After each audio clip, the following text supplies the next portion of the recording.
السلام علیکم، میں ہوں میر اور آپ دیکھ رہے ہیں کوالٹی ٹائم ود میر۔ اس چینل میں آپ کو دلچسپی اور معلومات سے بھرپور ویڈیوز، ولاگز، انٹرویوز اور بہت سارا کچھ دیکھنے کو ملے گا۔ آج ہم اپنی ویڈیو کا آغاز کرتے ہیں ایک قرآنی واقعے سے۔ 12,000 یہودی بندر ہو گئے۔ روایت ہے کہ حضرت داؤد علیہ السلام کی قوم کے 70,000 آدمی عقبہ کے پاس سمندر کے کنارے ایلا نامی گاؤں میں رہتے تھے، اور یہ لوگ بڑی فراغی اور خوشحالی کی زندگی بسر کرتے تھے۔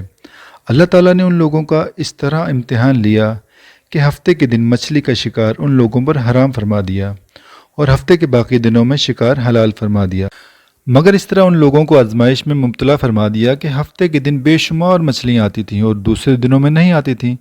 تو شیطان نے ان لوگوں کو یہ حیلہ بتا دیا کہ سمندر سے کچھ نالیاں نکال کر خشکی میں چند حوض بنا لو، اور جب ہفتے کے دن ان نالیوں کے ذریعے مچھلیاں حوض میں آ جائیں تو نالیوں کا منہ بند کر دو اور اس دن شکار نہ کرو، بلکہ دوسرے دن آسانی کے ساتھ ان مچھلیوں کو پکڑ لو۔ ان لوگوں کو یہ شیطانی حیلہ بازی پسند آ گئی، اور ان لوگوں نے یہ نہیں سوچا کہ جب مچھلیاں نالیوں اور حوض میں مقید ہو گئیں تو یہی ان کا شکار ہو گیا، تو ہفتے ہی کے دن شکار کرنا پایا گیا جو ان کے لیے حرام تھا۔ اس موقع پر ان یہودیوں کے 3 گروہ ہو گئے۔ کچھ لوگ تو ایسے تھے جو شکار کے اس شیطانی حیلے سے منع کرتے رہے اور ناراض اور بیزار ہو کر شکار سے باز رہے، اور کچھ لوگ اس کام کو دل سے برا جان کر خاموش رہے۔ دوسروں کو منع نہ کرتے تھے، بلکہ منع کرنے والوں سے یہ کہتے تھے کہ تم لوگ ایسی قوم کو کیوں نصیحت کرتے ہو جنہیں اللہ تعالیٰ ہلاک کرنے والا یا سخت سزا دینے والا ہے۔ اچھا، تیسری قسم کے جو لوگ تھے وہ کچھ سرکش اور نافرمان لوگ تھے، جنہوں نے حکم خداوندی کی اعلانیہ مخالفت کی اور شیطان کی حیلہ بازی کو مان کر ہفتے کے دن شکار کر لیا اور ان مچھلیوں کو کھایا اور بیچا بھی۔ جب نافرمانوں نے منع کرنے کے باوجود شکار کر لیا تو منع کرنے والی جماعت نے کہا کہ اب ہم ان گناہ گاروں سے کوئی میل ملاپ نہ رکھیں گے۔ چنانچہ ان لوگوں نے گاؤں کو تقسیم کر کے درمیان میں ایک دیوار بنا لی اور آمد و رفت کا ایک الگ دروازہ بھی بنا لیا۔ حضرت داؤد علیہ السلام نے غضبناک ہو کر شکار کرنے والوں پر لعنت فرما دی۔ اس کا اثر یہ ہوا کہ ایک دن خطا کاروں میں سے کوئی باہر نہ نکلا، تو انہیں دیکھنے کے لیے کچھ لوگ دیوار پر چڑھ گئے تو کیا دیکھا کہ وہ سب بندروں کی صورت میں مسخ ہو گئے ہیں۔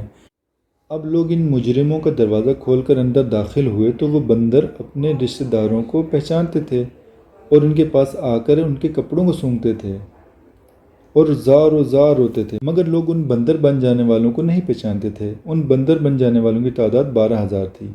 یہ سب 3 دن تک زندہ رہے اور اس درمیان میں کچھ بھی کھا پی نہ سکے، بلکہ یوں ہی بھوکے پیاسے سب کے سب ہلاک ہو گئے۔ شکار سے منع کرنے والا گروہ ہلاکت سے سلامت رہا، اور صحیح قول یہ ہے کہ دل سے برا جان کر خاموش رہنے والوں کو بھی اللہ تعالیٰ نے ہلاکت سے بچا لیا۔ قرآن پاک کی سورہ بقرہ میں یہ واقعہ تفصیل کے ساتھ مذکور ہے۔ اس واقعے سے ہمیں یہ سیکھنے کو ملتا ہے کہ شیطانی حیلہ بازیوں میں پڑھ کر اللہ تعالیٰ کے احکام کی نافرمانیوں کا انجام کتنا برا اور کس قدر خطرناک ہوتا ہے، اور خدا کے نبی جن بد نصیبوں پر لعنت فرما دیں وہ کیسے ہولناک عذاب الہی میں گرفتار ہو کر دنیا سے نیست و نابود ہو کر عذاب نار میں گرفتار ہو جاتے ہیں اور دونوں جہان میں ذلیل و خوار ہو جاتے ہیں۔ اصحاب ایلا کے اس دل دہلانے والے واقعے میں ہر مسلمان کے لیے بہت بڑی عبرتوں اور نصیحتوں کا سامان ہے۔